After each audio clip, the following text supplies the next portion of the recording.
وما أرسلناك إلا رحمة للعالمين۔ السلام علیکم ورحمۃ اللہ وبرکاتہ۔ الحمدللہ کفا وسلام علی عبادہ الذین اصطفیٰ، اما بعد۔ محترم ناظرین کرام، سیرت النبی صلی اللہ علیہ وسلم کی آج کی نشست میں ہے یثرب کے 6 نیک لوگ۔ نبی صلی اللہ علیہ وسلم مکہ سے طائف گئے، طائف کے واپسی میں جنات لوگ اسلام قبول کیے، کچھ لوگ۔ پھر اسی طریقے سے نبی صلی اللہ علیہ وسلم نے مکہ سے باہر بھی قبیلوں تک اسلام کے پیغام کو پہنچایا، لوگوں تک پہنچایا، فردن بھی ملے۔ 11 نبوت یعنی نبی صلی اللہ علیہ وسلم کے نبی بننے کے 11 سال کے بعد، حج کا موسم ہے، جولائی 620 عیسوی، نبی صلی اللہ علیہ وسلم کو چند ایسے لوگ مل گئے جو بہت کام آئے، گویا کہ وہ بیج کی حیثیت رکھتے ہیں، اور بیج جب صحیح ہو تو درخت بھی صحیح ہوتا ہے، اور وہ کام کے لوگ ملے۔ اگر بیج صحیح ہے تو درخت اتنا اچھا ہے کہ وہ پھلدار بھی ہے، چھاؤں والا بھی ہے، لوگوں کے کام آنے والا بھی ہے۔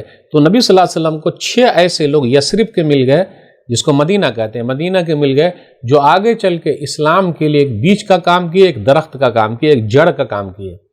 رسول اللہ صلی اللہ علیہ وسلم کو مکہ والوں نے جھٹلایا، لوگوں کو اللہ کے راستے سے روکنے کے لیے ان لوگوں نے بیڑا اٹھا لیا کہ سیدھے راستے پر لوگوں کو آنے نہیں دیں گے۔ نبی صلی اللہ علیہ وسلم کی جتنی حکمت عملی تھی وہ لوگ بھی کوشش کرتے تھے، نبی صلی اللہ علیہ وسلم آگے جاتے، یہ پیچھے جاتے، لوگوں کو منع کرتے۔ نبی صلی اللہ علیہ وسلم رات کے اندھیرے میں قبیلہ والوں کے پاس جاتے، حکمت عملی۔ تو آپ کو دعوت کا کام الگ طریقے سے کرنا پڑے گا، فوراً حکمت چینج کرنی پڑے گی، حالات کے حساب سے چلنا پڑے گا، رکنا نہیں ہے، اور اللہ راستے نکالتے ہیں۔ ارے دن میں دعوت کا کام رکا ہوا تو رات میں کر رہے ہیں، اندھیرے میں کر رہے ہیں، تو کام رکتا نہیں بھائی، کرنے والے چاہیے۔ بھائی آج تک پانی نے پوچھا ہے ندی کا راستہ کہاں ہے، سمندر کا راستہ کہاں ہے؟ کبھی نہیں۔ ان کا کام ہے چلتے رہنا، آپ محنت کرتے جائیے، اللہ راستے نکالیں گے۔ نبی صلی اللہ علیہ وسلم ایک رات ابو بکر صدیق رضی اللہ تعالیٰ عنہ اور علی رضی اللہ تعالیٰ عنہ کے ساتھ نکلے، بنو زحل اور بنو شیبان بن ثعلبہ کے ڈیروں سے گزرے، جہاں وہ لوگ رہتے تھے وہاں سے گزرے۔ اسلام کے بارے میں بات چیت کی، انہوں نے جواب تو بڑا امید والا دیا، لیکن اسلام قبول کرنے میں کوئی فیصلہ نہیں کیا۔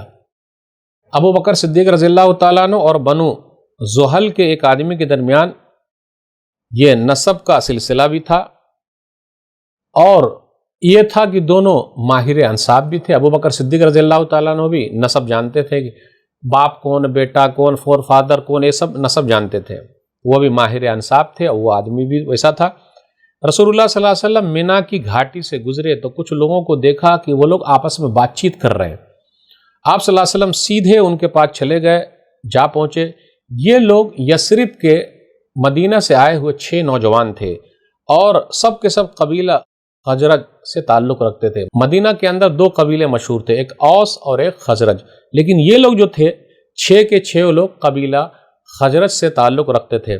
ان کے نام یہ ہے: اسد بن زرارہ رضی اللہ تعالیٰ عنہ قبیلہ بنو نجار سے تھے، اوف بن حارث یہ بھی بنو نجار قبیلے سے تھے رضی اللہ تعالیٰ عنہ، رافع بن مالک بن عجلان بنو زریق قبیلے سے تھے، قطبہ بن عامر یہ بنو سلمہ قبیلے سے تھے رضی اللہ تعالیٰ عنہ، عقبہ بن عامر یہ بنو حرام بن کعب قبیلے سے تھے رضی اللہ تعالیٰ عنہ، حارث بن عبداللہ رضی اللہ تعالیٰ عنہ قبیلہ بنی عبید بن غنم سے تھے۔ تو یہ 6 لوگ تھے جو یثرب کے رہنے والے تھے، اور قبیلہ خزرج سے ان کا تعلق تھا۔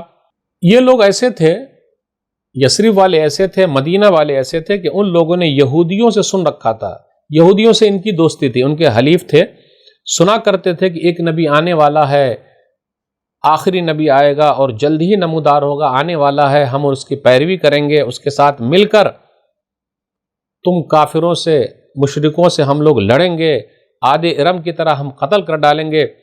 قرآن کریم نے اسی کی طرف اشارہ کیا یہودیوں کے بارے میں۔